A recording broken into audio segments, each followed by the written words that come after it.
Yo, what is going on, everyone? My name is Nick, or the Notorious Fantasy, and in today's video, we're going to be doing a 10-team PPR mock draft from the 10th overall spot on ESPN Fantasy. Inside today's video, we're going to be talking about my overall draft strategy in a 10-team league from the 10th overall spot, as well as discussing all of the picks that are going around me as the draft is going on. But before we get on in to this mock draft, I would like to ask, if you are new to my YouTube channel and you do have been enjoying today's video, to please make sure that you hit that subscribe button down below. Not only is it free, I put out content every single day to help you guys win your 2021 Fantasy Football Championship. And while you are down there, whether you are new to my channel or not, please make sure that you hit that like button down below to help boost this video up the algorithm. I would also like to let you guys know that my rankings are available for free in front of the paywall on awesomemode.com. I also write articles on there every single day. The link to those are going to be down below in the description as well as in the pinned comment. So without further ado, let's get on into the draft. So the draft begins with Christian McCaffrey, followed by Derrick Henry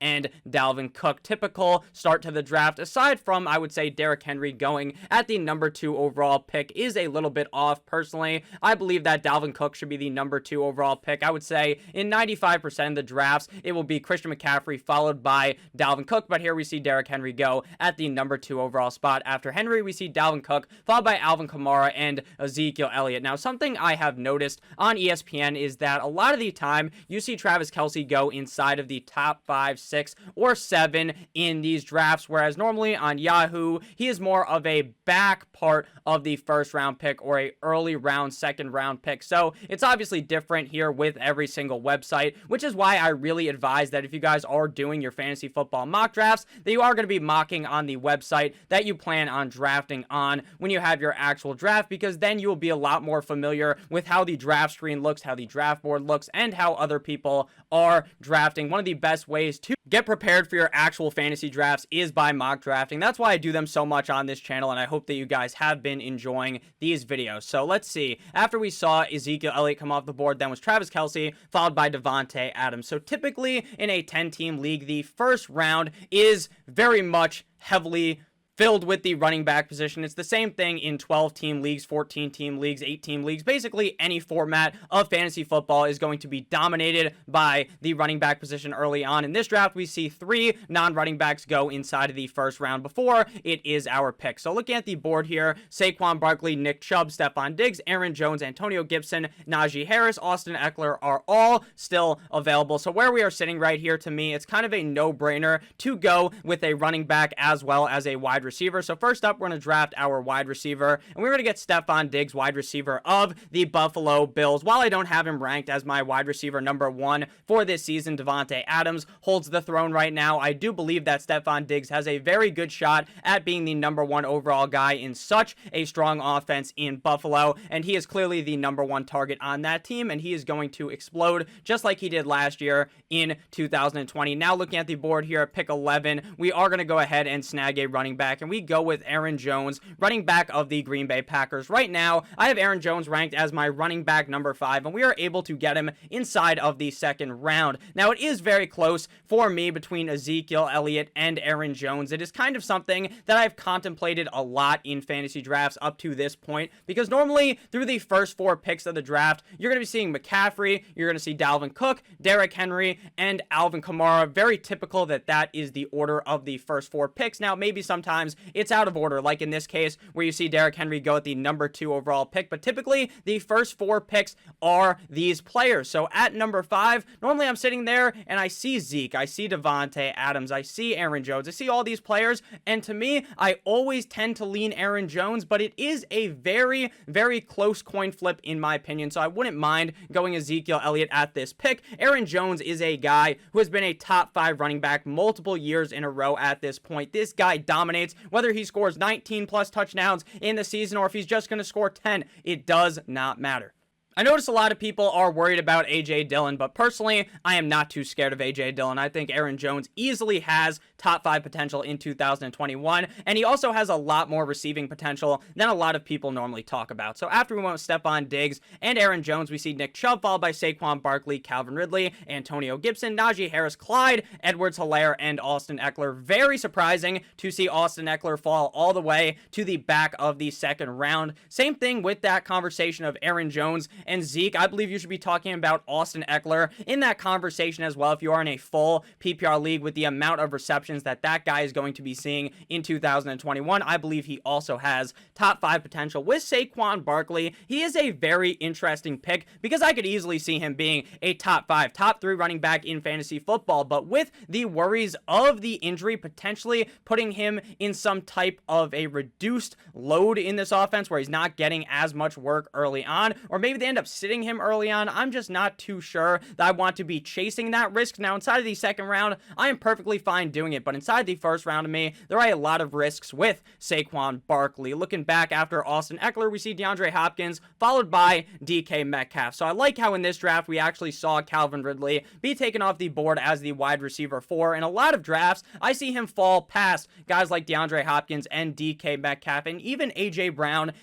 some cases, and I just completely disagree with that. I think Calvin Ridley easily has number 1 wide receiver potential, so I like seeing him here get drafted at the correct draft spot. So with DK Metcalf, he is one of those wide receivers that I am, as a whole, putting the do not draft mark on. Now, do I believe that DK Metcalf is a good football player? 100%. This dude looks like he was chiseled like a Greek fucking god statue that you see in Greece. I would assume that's where you'd find a statue like that, or in your history books, if you guys remember reading those in high school, middle school, things like that. You'd always see that Greek god statue. That's basically DK Metcalf's physique. But the problem with DK Metcalf is not his play. It is the fact that Pete Carroll continues to exclaim that he wants to run the football more, and it appears that not too many people are listening to what he is saying, and they keep buying in on DK Metcalf. I still think DK Metcalf should be a top 12 wide receiver, but I definitely would not be drafting him this highly inside of the second round. And again, I see him get drafted higher than this in a lot of drafts. After Metcalf, we see Miles Sanders, followed by AJ Brown, Justin Jefferson, and Patrick Mahomes. Now, I know a lot of the Miles Sanders truthers were probably very excited to find out yesterday that Kerryon Johnson has been cut, but if you look at all of these numbers with the snap counts from practice, you would see that this is a running back by committee again, that this is going to be a very shitty situation again for Philadelphia Eagles running back Miles Sanders. I think Miles Sanders is very talented. He's just in a bad situation, and I'm not too sure I would bet on him to succeed inside of the third round with a lot of other running backs available that I still like much more than Miles Sanders. After Sanders, we see AJ Brown, Justin Jefferson, who is listed as questionable right now because of the injury that he ended up sustaining, but he should be good to go for week number 1, so I'm not all too worried about that. We did see Mahomes go inside of the third round, which is very interesting because typically after you see Mahomes come off the board, then you will see a couple more quarterbacks go in a similar range, so I'll be interested to see when the next quarterback comes off the board after Mahomes. We see Mike Evans, followed by Joe Mixon. Deontay Johnson in the third is an extreme reach for one of my favorite wide receivers in fantasy football. That's a little bit crazy. Terry McLaurin and J.K. Dobbins. So through the first 2 rounds, we do have Aaron Jones as well as Stephon Diggs that you can see on the left side of the screen here. So we're probably going to go with a running back and a wide receiver yet again at this turn. First up, we're going to go ahead and snag wide receiver Keenan Allen of the Los Angeles Chargers. I believe Keenan Allen could be a top 5 wide receiver based upon the strict amount of volume that this guy is going to be seeing week in and week out from Justin Herbert the pervert. I love Keenan Allen a lot this season. Looking at the running back position, we can see that there is still some decent running backs available. Chris Carson and David Montgomery as well as Darrell Henderson would be my favorite out of this group, but the question is, can I wait on running back or do I have to pick him here? But with the fact that we are not picking for a while as we are on the turn here, I'm just going to go ahead and select my favorite running back available here in Chris Carson, running back of the Seattle Seahawks. I talked about it before with how I believe that this team is going to be more run heavy when I was talking about DK Metcalf. So I believe that Chris Carson is going to be seeing a lot of usage. A lot of people also don't normally point to the fact that Chris Carson is a very talented pass-catching running back as well, and I expect him, when healthy, to be a top 12 running back week in and week out. And I know there are a lot of Rashad Penny truthers out there that believe Rashad Penny is going to steal this man's job, but out of the blue yesterday, a report came out that said, hey, Rashad Penny is not looking very good at all, and he may potentially lose his job to DJ Dallas. wiki, DJ fucking Dallas is going to take this guy's job. There is no competition behind Chris Carson to be the running back one there in Seattle. And I believe a lot of weeks he's going to return top 12 value for fantasy football. So where we are sitting 17 picks from now, I highly doubt that by the time we are back up in those 17 picks that we would have been able to see any of these running backs that I really like still available inside the 5th round. It does kind of suck because I did really want Darren Waller inside of the 4th round because I really believe that Darren Waller is the only tight end, in my opinion, that can probably outscore Travis Kelce unless, of course, there was an injury to Travis Kelce. Darren Waller is just a target fucking monster in Las Vegas. He is by far and away the best wide receiver on his team, and he plays tight end, and we saw Derek Carr feed him last season. I believe we see something very similar in 2021. But before we get back into this breakdown of the draft, I would like to ask if you guys have ended up enjoying thus far through the first 4 rounds of the draft to please make sure that you hit that subscribe button down below if you are new, and whether you are new or not, please make sure that you hit that like button down below as well. It really helps me out a ton. So looking back at the board after we went with Keenan Allen and Chris Carson, we see Bobby Trees, CeeDee Lamb, DeAndre Swift, David Montgomery, George Kittle, Darrell Henderson, Allen Robinson, and Darren Waller. The odds that Darren Waller was going to fall back to us were very, very low, but it is okay because a lot of the running backs that I liked are already off the board. David Montgomery is a very interesting running back who doesn't get a lot of talk up. Now, when it comes to David Montgomery, his receiving upside is very limited by Tariq Cohen, but it appears, at least right now, that Tariq Cohen may miss the first couple of weeks of the season, which is really going to open the door for that pass-catching opportunity to come David Montgomery's way. I think once Justin Fields takes over, this offense is going to enter overdrive, and I think that David Montgomery does have the potential to be a top 10 back, so I would be excited to get him inside of the 4th round. Personally, I have Chris Carson right now ranked ahead of him. I think Darrell Henderson is very close to my rankings. I definitely have David Montgomery ranked ahead of DeAndre Swift because while I like the potential in this offense for the Detroit Lions,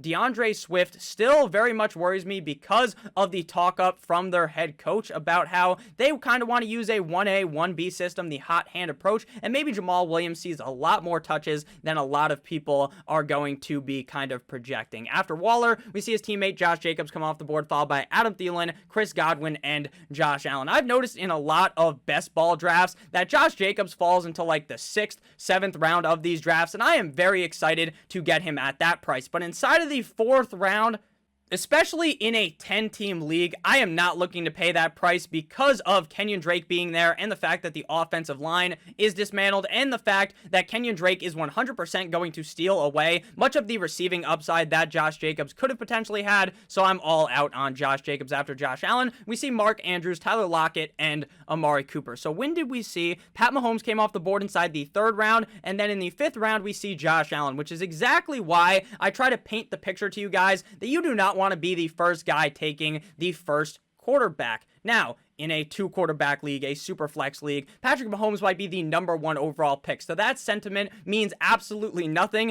in a 2-quarterback super flex league, but in a 1-quarterback league, typically after Mahomes goes off the board, there's about a round or 2 lull at the quarterback position before Josh Allen, Lamar, Kyler Murray, or Dak Prescott end up coming off the board. So I'd much rather wait until the 4th, 5th round to get my quarterback over paying that price up very early for Patrick Mahomes, in my opinion. After Mark Andrews, we see Tyler Lockett, Amari Cooper, Myles Gaskin, Julio Jones, and Chase Edmonds. Very interesting to see how far Julio Jones falls in all of these drafts. I like TJ Hawkinson, but he will not be the pick here right now. Looking at running back, we have basically entered the dead zone at the running back position. So here, we are going to go ahead and go wide receiver and take a guy that I haven't really talked about too much in wide receiver, DJ Moore, we are going to be getting to that breakdown in a couple of seconds after we make this pick. So it's projecting us to go. The auto pick would be Kyler Murray. I do like Kyler Murray a decent amount inside of the 6th round is when I'm really starting to be willing to take a quarterback. Do I want to pay that price when potentially Dak or Lamar could be available inside of the 7th round? I do not think so. Again, the running back dead zone is coming, and it is coming quickly, premature ejaculation style. So here we are definitely going to be able to wait on Mike Davis. So we're probably going to go wide receiver here receiver or tight end. I do like Hockenson a lot. I understand that this is technically a reach inside of the 6th round, but I'm not too sure he would fall back to us inside of the 7th round, 17 picks later. Now, the thing with TJ Hockenson is I would like to compare him most to the tight end that I was kind of getting on my knees, giving him the gawk 9,000 a little bit earlier, is Darren Waller. I compare him and Darren Waller together because they are in very similar situations. They are on teams with not the best wide receiver core, where they are, at least in my opinion, for Darren Waller, he is clearly the number 1 target. I believe that TJ Hockenson will be the number 1 target on the Detroit Lions offense. While obviously Jared Goff is a huge step down from Matthew Stafford, it's not like, you know, Goff is some type of fucking garbage can. He is a competent NFL quarterback who will probably end up losing his job next year once they play like absolute shit and they have to draft a new quarterback, but he's also not terrible, so I do think that TJ Hockenson should be able to put up some very big numbers in Detroit this year. With DJ Moore coming off the board at pick 50 to us, I was thinking about it, and I think DJ Moore is a relatively safe pick. He's always a guy that gets over 1,000 receiving yards. His biggest issue is just finding the end zone. He's never really scoring 6, 7, 8, 9, 10 touchdowns to potentially elevate himself to a top 12 finish. Now, the hope this year is that he breaks free from that kind of chain of events that seems to keep occurring where he just cannot find the end zone. He's allergic to it. It's like Julio Jones syndrome there. If you guys know about Julio Jones, that's a guy who puts up fucking 7 zillion yards every season, all these receptions, all these targets, but he just can't find a knack of getting into the end zone. It's like he's allergic to it. DJ Moore may have a similar kind of case here with himself, but I do believe that if DJ Moore was to take that next step up and get some more touchdowns, that he really does have top 12 potential. I like this offense a lot this year with mono man Sam under center. I believe that Sam Darnold is really going to excel without Adam Gase sniffing down his neck, because Adam Gase is a certified idiot, and I think that once he's been freed from Adam Gase, that we are going to be seeing a new look mono man Sam Darnold. After we went ahead and took TJ Hockenson, Short King, Kyler Murray came off the board, followed by Javonte Williams, Brandon Ayuk, Kenny Golladay, Lamar Jackson, Odell Beckham Jr., Kyle Pitts, Mike Davis, Aaron Rodgers, Cooper Kupp, Logan Thomas, and Jamar Chase. We basically got kicked right in the cock by the fact that Team Marie drafted Mike Davis at pick 59. That shit hurts, because I really believe Mike Davis is a really good running back. A lot of people hate on him because he's so old. Whatever, who gives a fuck, man? The guy has never really been a lead back in the NFL. He was last year after Christian McCaffrey got hurt, and he played phenomenally. So the fact that he hasn't really ever been that lead back, he doesn't have too much tread off the tires, he's going to be perfectly fine in 2021. I don't really see why so many people seem to dislike him. So we're back up on the board relatively soon. Right now, our team is comprised of Aaron Jones, Chris Carson, Stephon Diggs, Keenan Allen, TJ Hockenson, and DJ Moore. So we have 3 wide receivers, 2 running backs, and 1 tight end. So here we're probably going to be looking to get a running back. While I do not like Kareem Hunt all that much in fantasy football, and I've kind of been preaching that for some time at this point. With how much more dicey the running back position gets after Kareem Hunt, I am fine taking him at this pick. I think he's a very safe pick. His upside is very limited by the fact that Nick Chubb is ahead of him on the depth chart. If Chubb was to go down, Kareem Hunt should succeed. And last year when Chubb went down, Kareem Hunt was basically exactly the same, which made just about no sense. I would think if Chubb was to go down again, knock on wood, we don't root for injuries, that Kareem Hunt would have much more upside. But he's definitely a safe running back pick here that I can slide in if Jones or Chris Carson are on bye, or if one of them ends up getting hurt, and it won't be too bad of a hit to my team. Travis Etienne is a guy that I am fully on board with fading. I do not believe he will be very involved in this offense, probably only in the receiving game. And how much use can that get if at times Carlos Hyde is playing the third down role? Same thing goes with James Robinson. I'm pretty much avoiding Travis Etienne. So looking here at the wide receiver position, with the fact that we did not end up getting Deontay Johnson, I may be interested in Chase Claypool, but here I'm going to go with wide receiver of the Denver Broncos, Jerry Jeudy. My main man, horsecock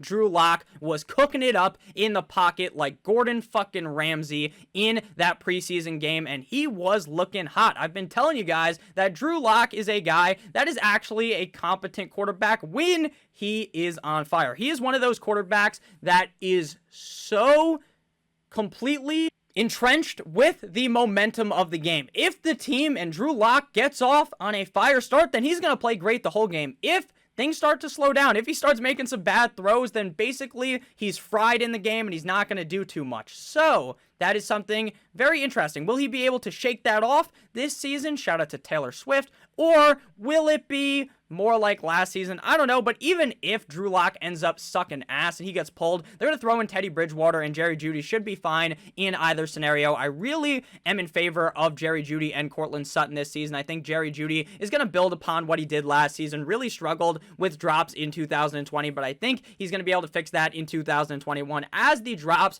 were a non-issue in college at Alabama for Jerry Jeudy. So after we went ahead and drafted Kareem Hunt and Jerry Jeudy, we see Chase Claypool come off the board, followed by Will Fuller V. So Will Fuller V, Travis Etienne, Robbie Anderson, Russell Wilson, Tua Tagovailoa, and Justin Herbert, followed by Tampa Bay, Tom Brady. So a nice run of 4 quarterbacks going inside of the 8th round. Looking at the quarterbacks still available, let's see if we like any of these guys. Ryan Tannehill looking snazzy with that brand new haircut. Did they update everyone's picture? It seems like everyone just has a nice new haircut on this app. I don't remember Ryan Tannehill looking like that. It appears that his head is super skinny, but all these pictures are definitely skewed, and that is not what Ryan Tannehill looks like at all. I like Tannehill. I like Stafford. I like Burrow, so I probably would continue to wait to draft a quarterback. Now, the thing that sucks absolute donkey cock about ESPN is the fact that for some reason they don't have a draft board, so I can't really look at other teams to see how many quarterbacks they have. I have to search through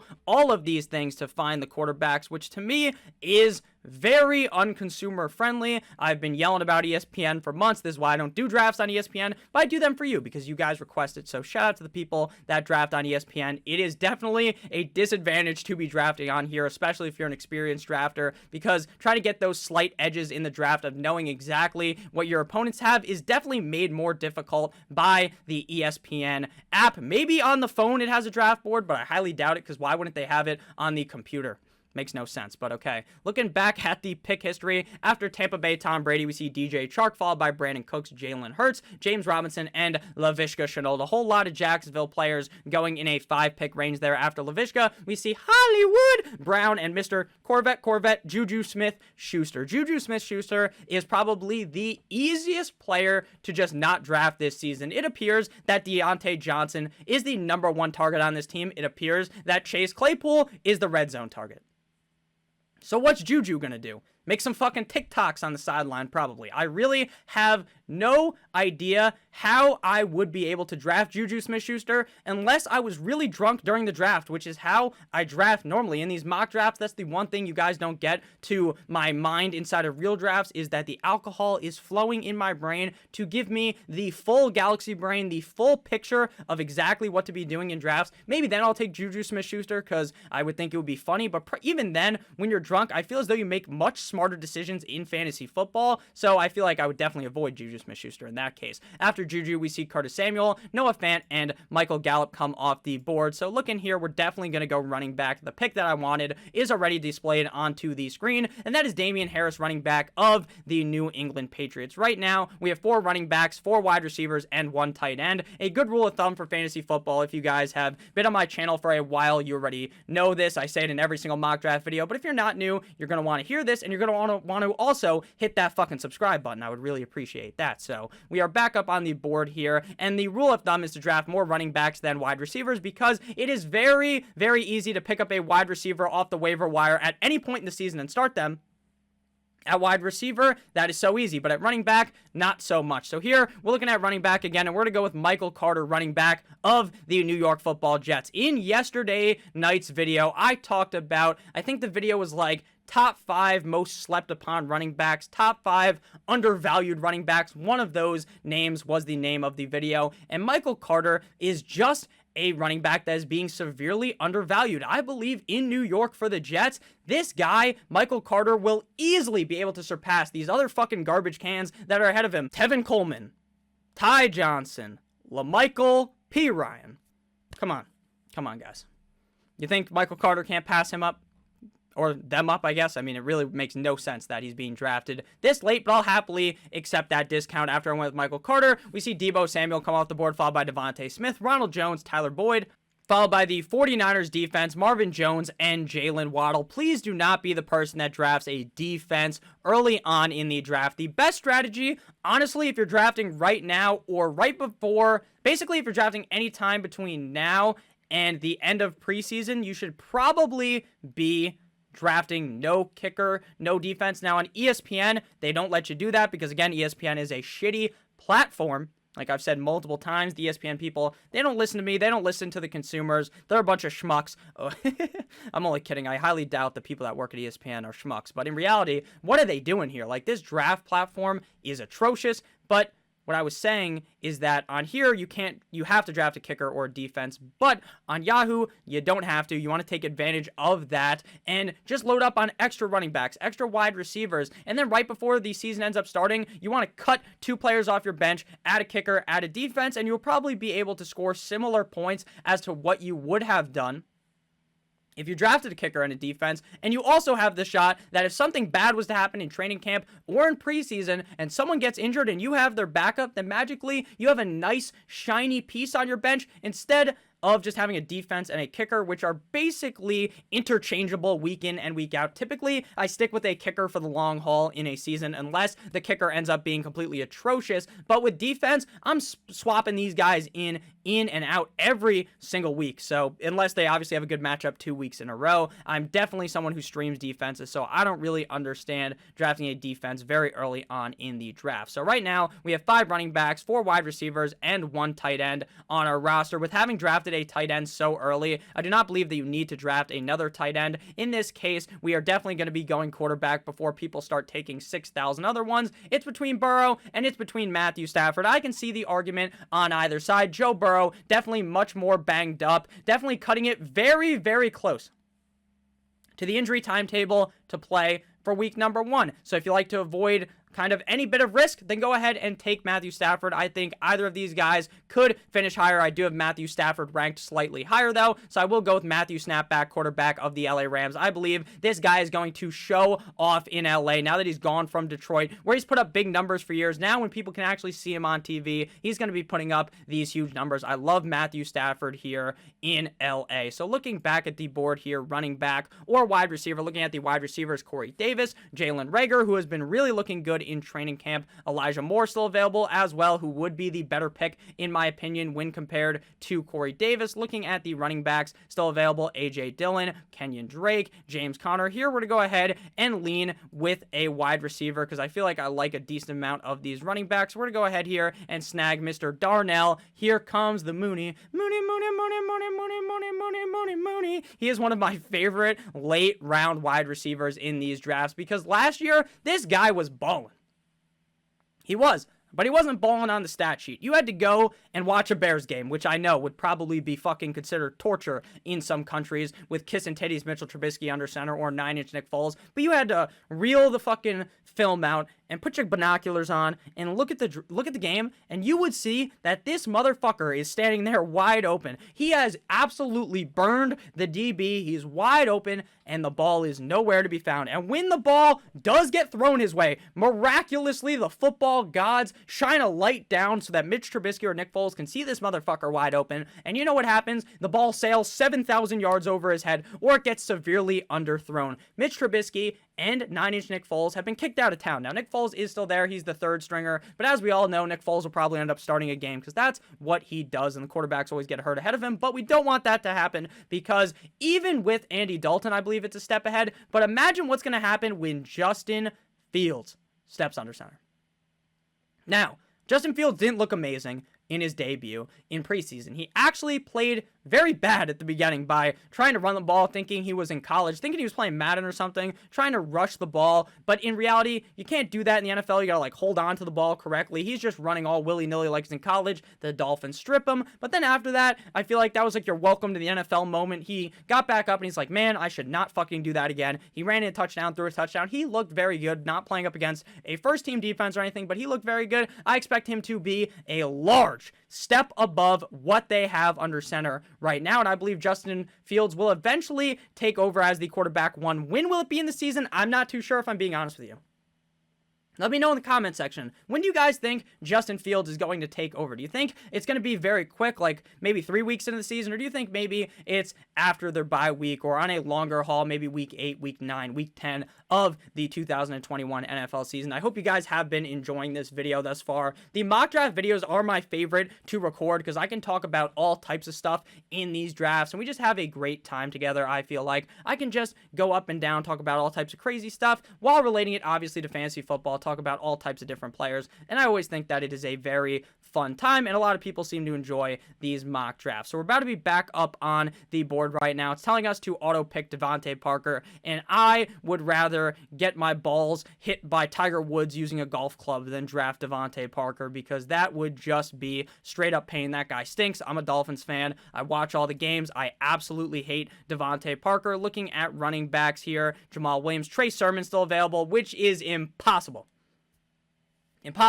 But maybe it is possible because ESPN has him buried at rank 124. I prefer Raheem Mostert, but at this value in the 13th round, I'm drafting him here every single time. And then at wide receiver, I'm going to go ahead and snag Elijah Moore. Still banged up, but I believe he should be returning to the field very, very soon for the New York Football Jets, and I like that upside. This is a brand new Jets team. This is not the Jets of the last couple of years with Adam Gase. I think things are really going to turn around here with Robert Saleh as the head coach. After Elijah Moore, we see Rob Gronkowski, Evan Ingram, Tony Pollard, Devonta Parker, and Jamal Williams. Had Trey Sermon not have been there, I probably would have picked Jamal Williams because, like I said earlier when I was talking about DeAndre Swift, I really do believe he has a pretty decent chance of being not really the starting running back, but getting a lot of opportunity week in and week out, which is very hard to find inside the 13th, 14th, 15th round in fantasy drafts at the running back position. After Jamal Williams, we see the Ravens defense, Baker Mayfield, Devin Singletary, Steelers defense, David Johnson, Bills defense, Gus Bus Edwards, Latavius Murray, Perry Campbell, and the Washington football team. So we do have to draft a defense here because you have to draft a defense and a kicker on ESPN. The Broncos would be my choice here. They probably are going to get autoed ahead of me. The reason why I like the Denver Broncos is because of their opening schedule. You can't click on them on here and see that, can you? Oh, you can. No, you can't. You can only see their stuff from last year. Very helpful. But yeah, their schedule early on is amazing. They got the Giants, the Jags, and the Jets early on, which is an amazing defense to be attacking. But after that, I don't really remember the schedule, but there is going to be a video very, very soon on defenses to draft. So here we're going to just go ahead and take the best defense available according to the screen. Again, would I have taken the Browns knowing who they play week 1? Maybe, maybe not, but I do look to stream the defensive position. And here we're going to go kicker with Justin Tucker, the fucker, who I believe right now is my #1 ranked kicker in fantasy football. So now our draft is complete. So we're going to go ahead and click on the pick history to see the rest of the picks here, and then we're going to recap our team and then head out of here. So I do hope you guys have been enjoying or had ended up enjoying this video as far as we've gotten right now. A bunch of kickers going here. Anything we really missed that I kind of want to go over. Jonnu Smith is one of those tight ends that I think is very interesting. Same thing goes with Hunter Henry, but I really do have zero idea which guy is going to be the one that you want to actually end up drafting. And with the fact that both of those guys are kind of injury prone, one of them is probably going to end up with a very large workload in this offense if the other one gets hurt. But again, there's really no way to predict which one's going to get hurt, or even if they get hurt at all. Or maybe both of them gets hurt. I mean, you never really know, but that is an interesting pick here. So our team is complete. Team Notorious. We're going to go ahead and divert our eyes to the left side of the screen. I'll make myself a lot bigger here so that we can go ahead and just, look all cool here in the center of the screen. Pay attention, though, to the left this way. That is where our team is. Quarterback is Matthew Stafford. Our 2 running backs are Aaron Jones and Chris Carson. Our wide receivers are Stephon Diggs and Keenan Allen. Our tight end is TJ Hawkinson. Our flex is DJ Moore. Our defense is the Browns. Our kicker is Justin Tucker, the fucker. Our bench is comprised of Kareem Hunt, Jerry Jeudy, Damien Harris, Michael Carter, Darnell Mooney, Trey Sermon, and Elijah Moore. This is a chef's kiss, magnifique, beautiful team. I like, very nice, as Borat would say. So thank you guys so much for watching. I love you guys all so much. We are so close to 15,000 subscribers. It means the world to me how much support we have seen. I hope you guys have been enjoying these videos, and I will see you guys later with likely another video. Typically every day we post 2 videos. Some days I just, frankly, am tired and I don't want to record 2, but likely today we will be seeing 2 videos. So I love you guys all. Make sure that you stay safe. Have a great rest of your guys' day, as always. Goodbye!